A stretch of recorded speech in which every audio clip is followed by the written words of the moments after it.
Timing is everything. Arrive at the right time and you transform your sport forever. Arrive too early and your sport might not be ready for you. I'm Steven Jackson, and in this episode of Legends, we look back at the career of a player who came before his time. To some, he was a runner. To others, a receiver. To himself, he was always a quarterback. Get ready to meet the man that was known as Slash, the one and only Kordell Stewart.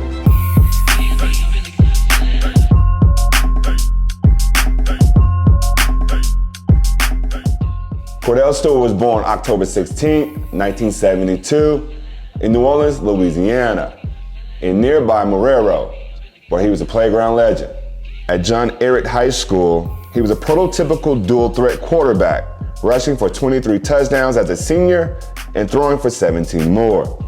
Every college program in the country wanted Kordell.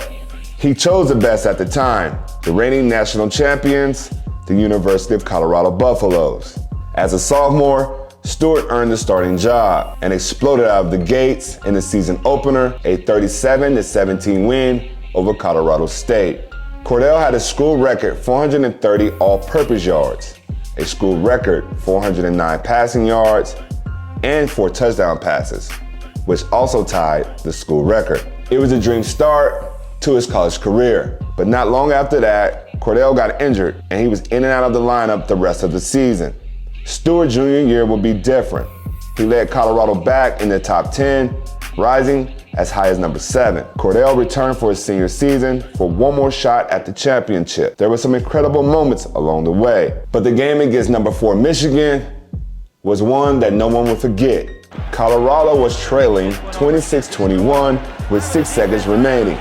The next play was one of the greatest in the history of college football. At the top of the picture, Stewart with time. Lets it go. He's got 3 people down there. The ball's up in the air. Caught. Touchdown. Caught by Westbrook for a touchdown. Incredible.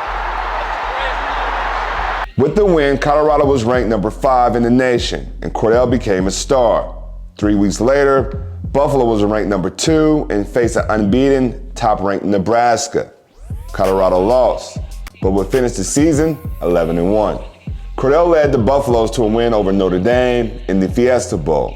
He was named the game's MVP, and Colorado ended the season ranked 3rd overall. Stewart left Colorado as the school's all-time leader in virtually every passing statistic.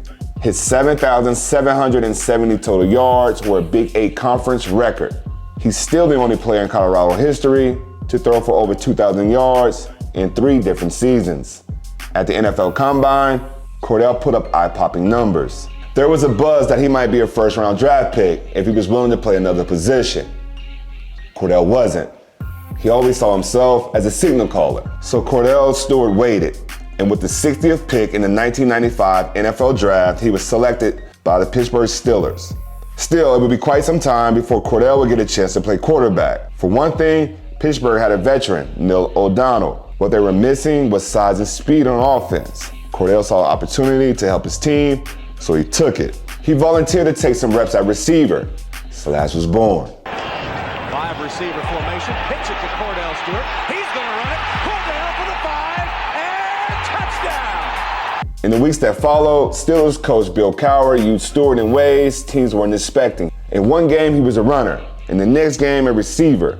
In the next, a passer. With Slash keeping defenses guessing, Pittsburgh rolled to 8 straight wins to lock up the AFC Central and a first-round bye. In the playoffs, the Steelers continued to use Kordell all over the field. In a divisional round win over Buffalo, he had 3 catches for 32 yards and a 41-yard punt that nearly was down at the 1. In the AFC Championship game against Indianapolis, Kordell caught a 5-yard touchdown right before the halftime to give Steelers a 10-6 lead. They won 20-16 to advance to his 5th Super Bowl in franchise history and his first in 16 years. And though Pittsburgh would lose to the Dallas Cowboys in Super Bowl 30, after one more season of being Pittsburgh's all-purpose offensive weapon, Kordell got the chance he had dreamed of. In 1997, Pittsburgh named Kordell their QB1. Kordell proved worth the wait. He started all 16 games at quarterback and led Pittsburgh to an 11-5 record. He threw for over 3,000 yards and ran for 576 more. All told, he accounted for 32 touchdowns. His best game of the season came on December 7th against Denver, who would go on to win the Super Bowl that year. Kordell threw for 300 yards and 3 touchdowns, rushed for 49 yards and 2 more touchdowns. And Pittsburgh beat the Broncos 35-24. Over the next several seasons, Stewart and the Steelers tried to recover the magic of 1997, but more often than not, Pittsburgh had disappointing finishes. It wasn't until 2001 that Slash truly returned.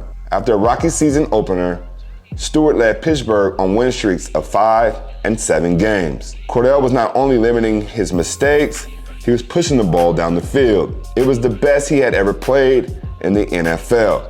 MVP buzz began to build around him. He was named the AFC Offensive Player of the Month for December and selected to the Pro Bowl. He also finished 4th in MVP voting and 2nd for Comeback Player of the Year.